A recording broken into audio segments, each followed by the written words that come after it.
Racines, traditions et trésors des régions françaises. Pour en garder la mémoire, les plus beaux reportages du journal de 13 heures sont rassemblés dans Vivre en France, 3 cassettes vidéo présentées par Jean-Pierre Pernaut. Vivre en France, une collection TF1 Vidéo. Les jeux traditionnels de nos provinces sont devenus au fil du temps de véritables trésors de notre patrimoine. Jeux traditionnels, une nouvelle cassette vidéo présentée par Jean-Pierre Pernaut dans la collection Vivre en France. Retrouvez la France comme vous l'aimez avec Jean-Pierre Pernaut. Langues, dialectes et patois des pays de France. Une nouvelle cassette vidéo dans la collection Vivre en France. Comme ça, quand il y en a qui nous embêtent, on leur parle breton et ils comprennent rien.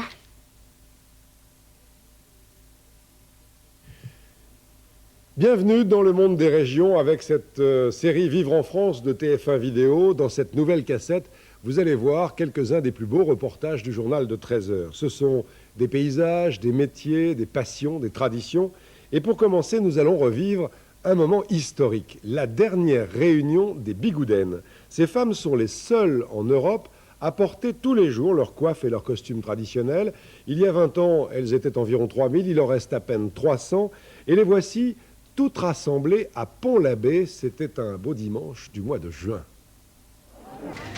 En général, on dit que les bigoudaines n'aiment pas trop se faire photographier. Ah ben là, on est obligé maintenant, puisque comme on est en voie de disparition, je vous dis, n'est-ce pas? Alors il faut se laisser quand même photographier. Les dernières bigoudaines ont entre 67 et 98 ans. Femmes de pêcheurs à Saint-Guénolé, agricultrices à Plonéour, ouvrières dans une conserverie de Plozévet ou encore dockers à Loctudie, elles ont traversé des guerres et des crises économiques, mais toutes ont gardé ce regard vivace et un parler franc.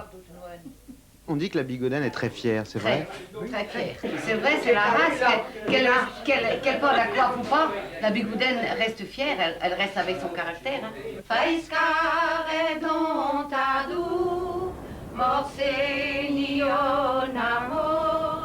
Si l'on dit ici que l'air de Pleine-Mare est le plus pur, ou encore que la lumière de la baie d'Audierne est la plus belle de France, il faut pour affronter les vents et les crachats une coiffe qui résiste. Et tout commence dans la cuisine, avec la préparation de l'amidon. Amidon de blé et de riz, paraffine et cire d'abeille donneront à la broderie la rigidité voulue. J'aime bien sentir l'odeur de l'amidon quand la coiffe est sèche, ça sent très bon, c'est parfumé, c'est agréable. Et j'aime faire ce travail. Michel Bolzer est collectionneur de coiffes, mais face à la disparition des repasseuses, il a bien fallu pour les présenter qu'il apprenne le coup de main. Et la passion aidant, après la technique, l'histoire. À partir de l'abolition des lois somptuaires, donc de la Révolution, les femmes du peuple et les bourgeoises ont pu employer les tissus et les ornements que n'employaient que les nobles avant. Et donc les coiffes à ce moment-là se sont diversifiées. Et la bigoudaine, à la Révolution française déjà, c'était un petit bonnet qui en serrait à peine la tête avec une pointe vers l'arrière.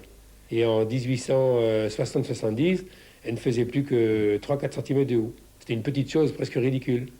À partir de 1900-1905, une personne a eu l'idée de redresser cette petite chose sur la tête. Une fois qu'elle a été redressée, elle a monté, tout naturellement.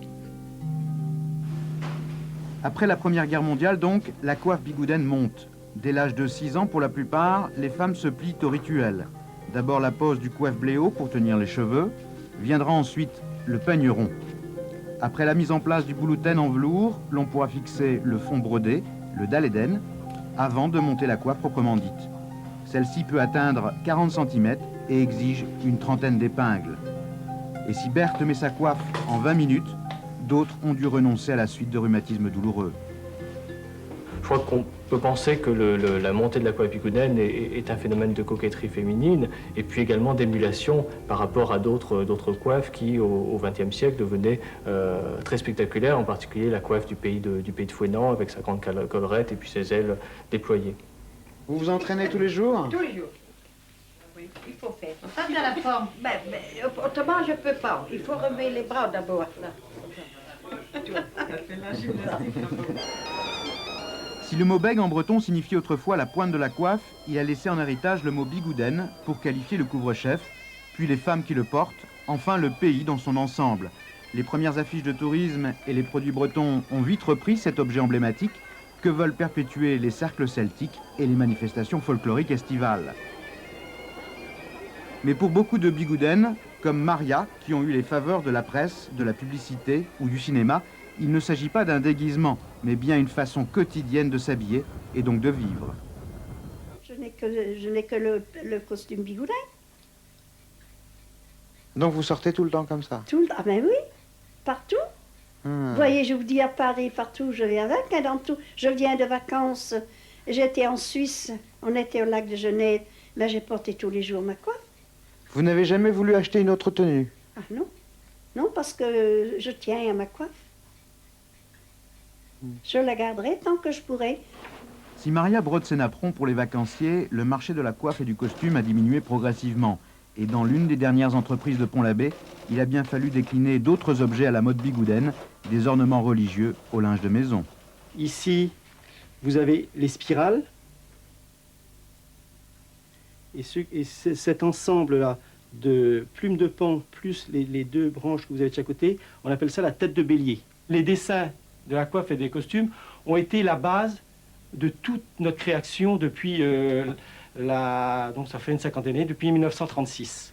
La population de Pont-l'Abbé a donc rendu un hommage émouvant à ces bigoudaines. Non pas un hommage à une tenue vestimentaire en déclin, mais bien un hommage à des femmes de caractère qui ont forgé l'identité et l'orgueil de ce pays. Donc après vous, on ne verra plus de coiffe ici? Non, c'est dommage. Mais ce sera comme ça.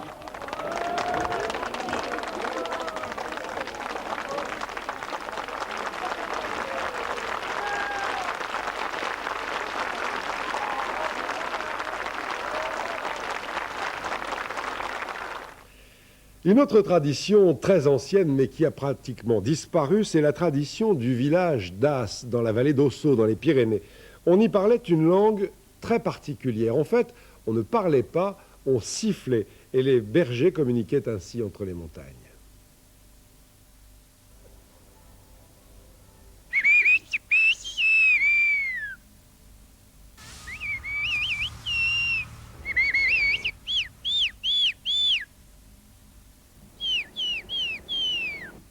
Au village d'As, depuis la nuit des temps, on siffle.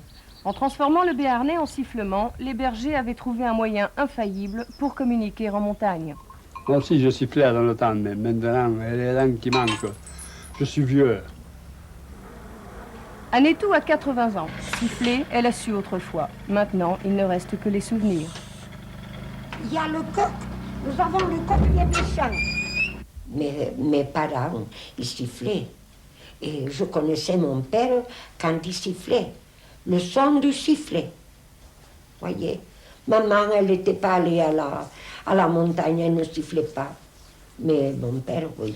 Au début du siècle, ce moyen de communication était employé dans des périodes essentiellement de crise. Bon, mis à part les enfants qui sifflaient pour s'amuser, pour dire souvent des bêtises d'ailleurs, les bergers ne sifflaient que lorsqu'il fallait signaler quelque chose de grave, c'est-à-dire la mort, la maladie, la guerre également. Toutefois, par exemple, lorsque un homme du village voulait donner rendez-vous à sa bien-aimée, il est évident qu'il employait ce moyen de sifflet, ce moyen de communication, et qu'il y avait un inconvénient quand même, c'est que vous étiez sur écoute, parce que tout le monde savait qui donnait rendez-vous et à qui, et à l'heure et également l'endroit. Et il n'était pas rare d'ailleurs qu'au rendez-vous, il y ait, au lieu du simple tête-à-tête, plusieurs personnes. Bien que le besoin de siffler ne se fasse plus sentir, Margot Laborde n'a rien perdu de cette faculté. Sa fille, en revanche, ne siffle pas. Quand je jouais dans le village, alors quand c'était l'heure de rentrer, elle ouvrait la fenêtre et elle sifflait. Et je savais que c'était moi qu'on appelait. Je comprenais mon nom, mais c'est tout. Derrière Margot Laborde, plus personne. Il n'y aura pas de relève. L'implacable exode des montagnes et le modernisme ont éteint à jamais les derniers sifflets. Les bergers d'As deviendront souvenirs, puis légendes. Il vaut mieux que le langage sifflé ait disparu sainement, d'une manière nette, plutôt qu'il n'ait été récupéré par un mauvais folklore. Si vous allez par exemple entre As et Aubonne, vous allez trouver un champ magnifique, piqué de croix. C'est là où vous trouverez aujourd'hui tous les siffleurs du village. Il y en a des dizaines.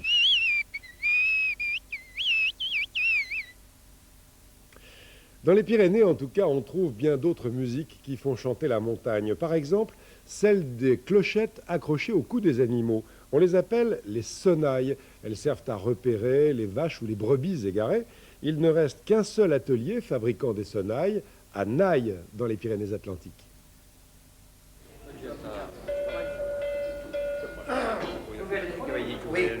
Au printemps, la foire d'Arudi réunit les bergers des vallées d'Aspe et d'Ossau avoisinantes. Bientôt, la montée des troupeaux estives, il faut s'y préparer. Les sonnailles que l'on met pour aller à la montagne, on les met la veille ou l'avant-veille juste du départ, parce qu'elles ont envie de partir. Il faut les tenir, les vaches et les moutons. Elles savent que c'est pour aller là-haut. Pour eux, c'est la liberté, la tranquillité. Dès qu'elles ont les sonnailles et qu'elles partent, ça y va. Elles vont vite, hein. Célèbre par ses bérets basques, Naï est bien en Béarn. Ici est le dernier atelier à produire des sonnailles à l'ancienne. Un savoir-faire venu du fond des âges, l'héritage de Maurice Daban. De mon père, qui le tient de son grand-père, et de son père, de son grand-père. Je suis la 5e génération en 200 ans.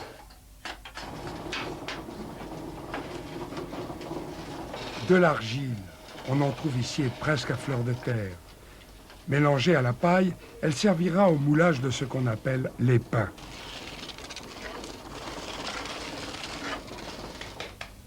Regardez, c'est tout un art prêt à s'éteindre.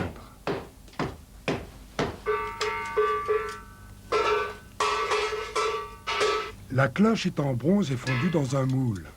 La sonnaille, elle, est en tôle façonnée au marteau.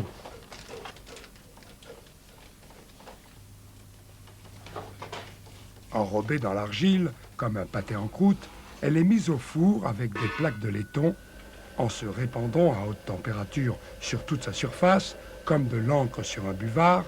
Le laiton va donner à l'objet sa résonance.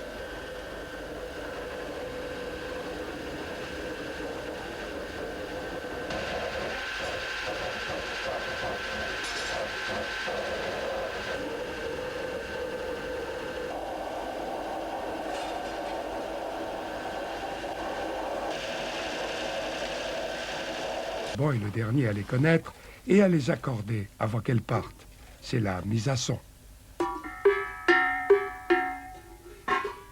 Quand il fait beau, c'est facile. Quand il y a des brouillards, quand vous attendez une sonnaille, vous savez qu'il y a du bétail, vous savez qu'il y a un berger. Donc vous n'êtes plus seul. Il y a de la vie quelque part. Le carillon dans la vallée, c'est magnifique. J'ai toujours aimé les cloches. À l'âge de 4-5 ans, j'entraînais une à la main. Voilà. J'ai toujours aimé ça. Souvent dans la montagne, il y a d'autres troupeaux et c'est jamais le même son de cloche. Chaque troupeau est distinct. Les gens qui viennent, ils me disent « Ouh, c'est ce qu'on a entendu ce matin, crac ». Ils achètent. Ils sont tout heureux de retrouver ici le son qu'ils ont entendu en montagne. Et comme ça, ils vont le ramener à la maison. Bon, la poésie, si vous voulez, elle est quand je me promène en montagne. Là, je sais que je suis le musicien des montagnes. J'entends les sonnailles et je sais que c'est moi qui fais la musique. Il faut tout au moins que j'y contribue. Voilà.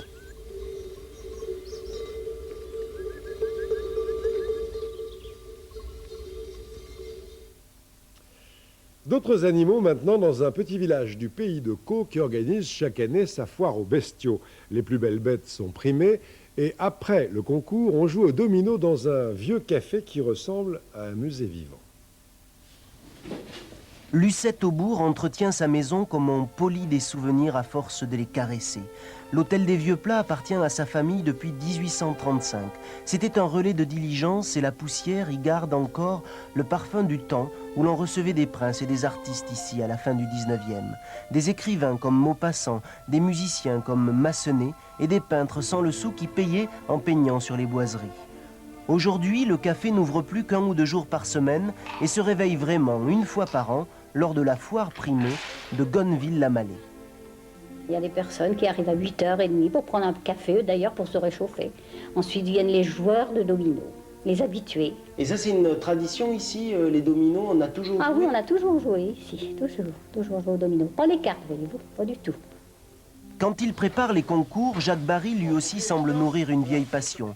Car pour faire venir belle la bête, il en faut du temps, des soins et de l'amour du métier.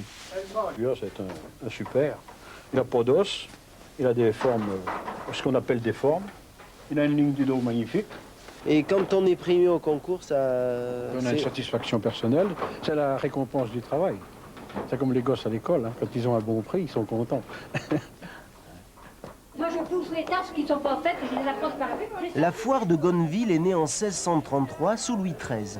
Elle rassemble encore des éleveurs qui viennent de tout le canton et même de 100 km à la ronde pour présenter leurs plus beaux bestiaux. Vous n'allez pas voir les bêtes? Oh, j'ai pas le temps.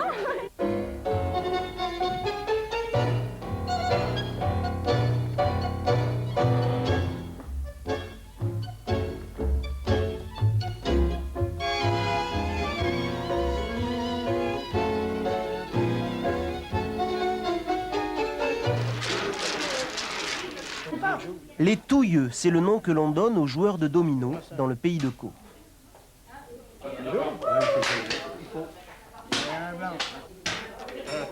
Celui qui ne sait pas jouer, ben, il gagne quand même, mais moins souvent. Hein. Celui qui sait jouer, un an qui a filou pour jouer, il gagne presque à tous les coups, lui. Quand c'est un jour de chance, tout passe, et puis quand c'est un jour de malchance, eh bien, rien passe. Pour le concours primé, en revanche, rien n'est laissé au hasard. Il y a une quarantaine de catégories: veaux, génisses, taureaux sans dents, taureaux avec dents, bœufs, vaches laitières, animaux de boucherie. Les prix sont surtout honorifiques, mais ils permettront de vendre le bétail un peu plus cher. On juge sur l'épaisseur de la peau. L'épaisseur de la peau, c'est la finesse de la viande. Et sur la conformation de l'animal, sur les os, sur les membres. Voilà. Et là, il y a de belles bêtes, là? Oui, très belles bêtes. Hein? Jacques Baril reste en lice pour le prix de championnat, celui du plus bel animal de boucherie. C'est celui-là. Celui-là. Vous êtes content? Ah oui, très. J'ai la satisfaction de mon travail.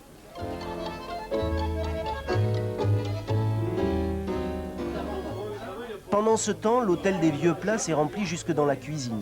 Les notables ont leur petite salle réservée, il y a le maire, le conseiller général, le député, c'est aussi cela la tradition. De leur côté, les touilleux vont parier l'apéritif sous le regard complice des boiseries et des peintures vieilles d'un siècle.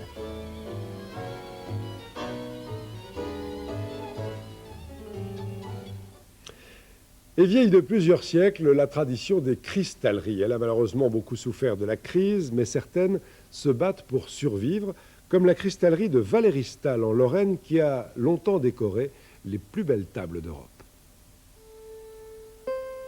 Cette cristallerie avait bien besoin de retrouver son éclat au cœur du pays de Sarrebourg. Son musée, riche de 30 000 pièces, dont certaines prestigieuses, évoque bien son passé et sa gloire. Sa gloire voulue et acquise grâce au baron Éléonore de Klinlin au XVIIIe siècle, qui voulait faire du beau cristal, des pièces uniques, sous le regard touché de son épouse. Durant 200 ans, grâce à ses compagnons, la cristallerie était très prospère. Et puis, s'était lentement éteinte. Aujourd'hui, elle renaît. Les compagnons veulent donner encore plus de sonorité à leur cristal fait comme il y a des siècles, avec passion. La teneur de plomb de ce cristal est de plus de 31%, c'est beaucoup, et cela lui confère son éclat.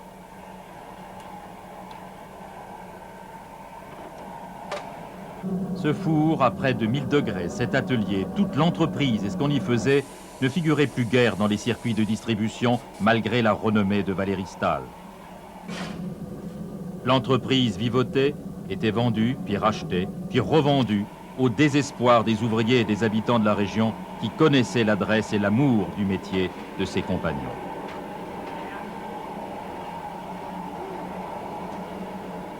Son vieux four est resté intact depuis 200 ans. Mais jadis, des centaines de compagnons travaillaient autour.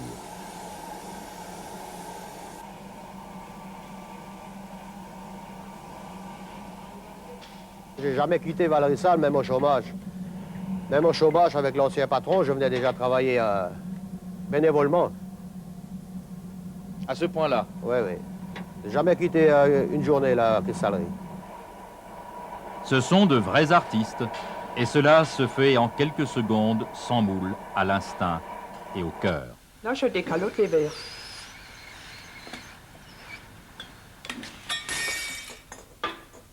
Valérie Stahl, il faut savoir, exportée dans le monde entier, en Amérique latine. Elle a fabriqué les derniers services livrés aux tsars de Russie, les carafes de la Tour d'Argent, les verres du duc d'Alençon. Cette entreprise, elle est partie de 1500 personnes au début du 19e siècle pour arriver à 500 personnes en 1950 et une vingtaine de compagnons aujourd'hui. Alors nous allons la faire revivre. Le cristal d'aujourd'hui, tel qu'il était défini, malheureusement, c'est un petit peu l'histoire du chevalier qui partait pour les croisades avec la ceinture de chasteté et, paraît-il, il jetait la clé. Aujourd'hui, les gens qui ont du cristal, du très beau cristal, très souvent il est enfermé dans une vitrine, on jette la clé et on ne s'en sert pas. Eh bien nous allons mettre le cristal à la portée de tous les Français, sur la table de tous les jours. Chaque geste est mesuré, précis et habile. Le cristal est aussi fait du souffle de l'artisan.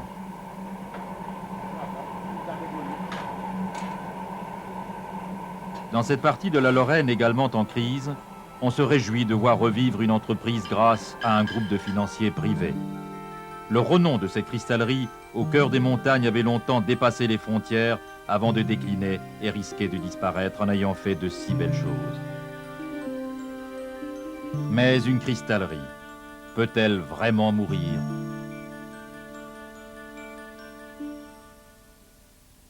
Je vous propose maintenant de remonter le temps. La cathédrale de Beauvais abrite une horloge astronomique, la plus belle du monde, un prodige d'art et de science. Et quand nous y sommes allés, des artisans passionnés étaient en train de la restaurer.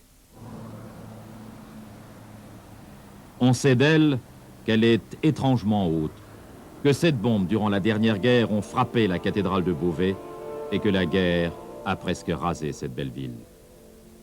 Mais on ne sait pas que la clé de voûte de Saint-Pierre est la plus haute de toutes et que l'horloge astronomique construite par Auguste Vérité en 1865 s'adresse au monde entier.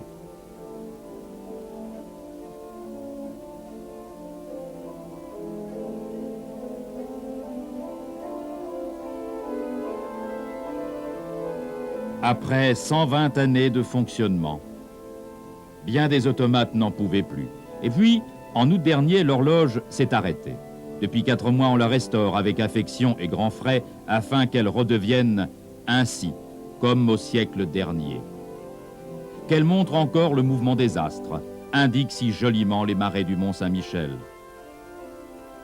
Elle était en piteux état il n'y a pas longtemps, recouverte de poussière, avant que 2 maîtres horlogers, meilleurs ouvriers de France, ne soient touchés par l'esprit de tant de beauté.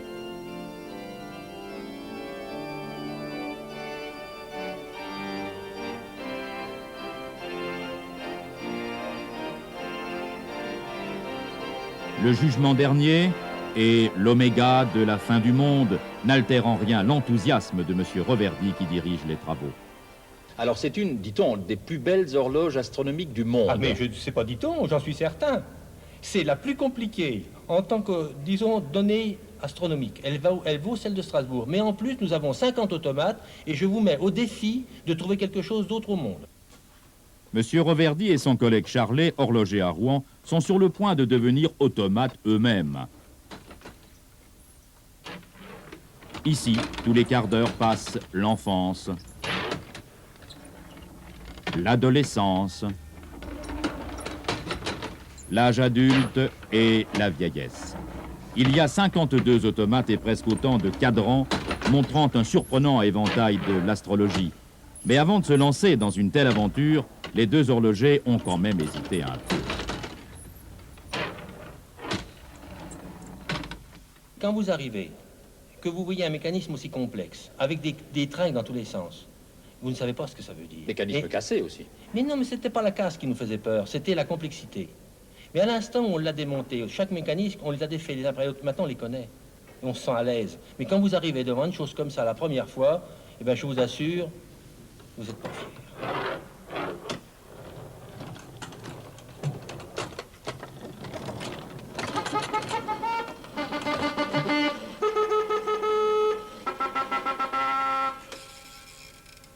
Des mécanismes comme celui-ci, il y en a beaucoup.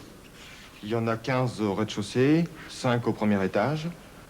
Et celui-ci méritera encore un petit accordage parce que les trompettes qui sonnent le début du jugement dernier méritent mieux, d'être plus claires, d'être plus justes. Le tout est quand même d'une complexité extraordinaire. L'ensemble est complexe, oui. Chaque élément pris séparément comme un mouvement comme celui-ci est très simple. L'important va être pour nous d'arriver à les relier ensemble et à leur donner leurs fonctions successives dans le bon ordre et au bon moment. Comme l'a voulu Auguste Vérité en 1865, lui-même représenté en automate.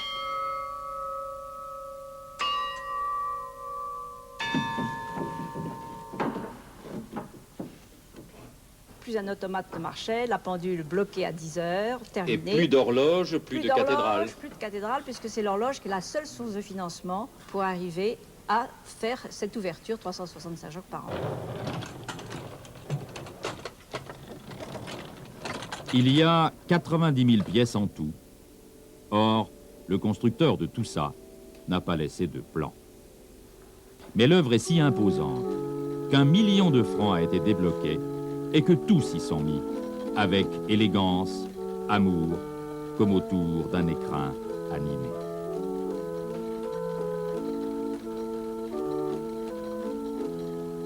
L'amour est dans les yeux des gens quand ils sont devant cette horloge émerveillée. Oui, et les gens effectivement sont émerveillés. On croirait presque à des moments que ce sont des enfants. Ils ont les plus âgés ont des regards de naïveté, ce qui prouve qu'on a une âme d'enfant en permanence et que de temps en temps, c'est bon de la réveiller. C'est lui, Monsieur Vérité, l'auteur de l'horloge qu'on a vidée et démontée pour la restaurer et dont le meuble a 20 mètres de haut, mais les travaux seront encore longs. Nous en sommes à 4 mois et nous pensons établir, disons, travailler 18 mois, 2 ans. Le vœu que nous voudrions, on voudrait leur offrir la pendule pour le Noël 90. Les Beauvaisiens ont bien retrouvé leur horloge astronomique et elle ne s'arrêtera pas de sitôt. Cela nous amène à une profession qui vit un peu en dehors du temps, à son propre rythme, la batellerie. Les mariniers disparaissent peu à peu. Sur les canaux de l'Aisne et de l'Oise, un batelier qui part à la retraite nous emmène pour l'un de ses derniers voyages. Voyageurs au long jour, c'est le nom qu'on leur donne parce qu'au rythme des péniches, la vie défile à 10 km/h. Les mariniers, les bateliers sillonnent les canaux depuis le XVIIe siècle. L'époque des chemins de halage et des bateaux en bois a vu naître cette corporation, ou plutôt cette famille, ce monde à part, où l'on se transmet le métier de père en fils. Mon arrière-grand-père a débuté avec un bateau ardennais dans le canal, sur la Meuse et sur le canal des Ardennes. Mon grand-père maternel était constructeur de bateaux et mon grand-père paternel était navigant. J'ai débuté à 15 ans dans ce métier, comme mousse, dans une compagnie pétrolière. Et à l'époque, les mousses, il fallait marcher droit. Et on a eu quand même une école assez brutale dans notre jeunesse. Si on a cumulé les kilomètres, j'ai bien fait le tour du monde. Sur les pays européens tout au moins, la France, la Belgique, la Hollande, l'Allemagne, la Suisse. Et c'est au cours d'une escale un peu prolongée parce que le bateau de ses parents avait sombré que Jojo a rencontré Pierrette. Contrairement à la plupart des bateliers qui épousent des batelières, Jojo a trouvé fortune à terre, comme on dit dans la profession. Sa femme était couturière chez Coco Chanel. Vous ne déjeunez pas ensemble en fait? Ah non, non, jamais, à part...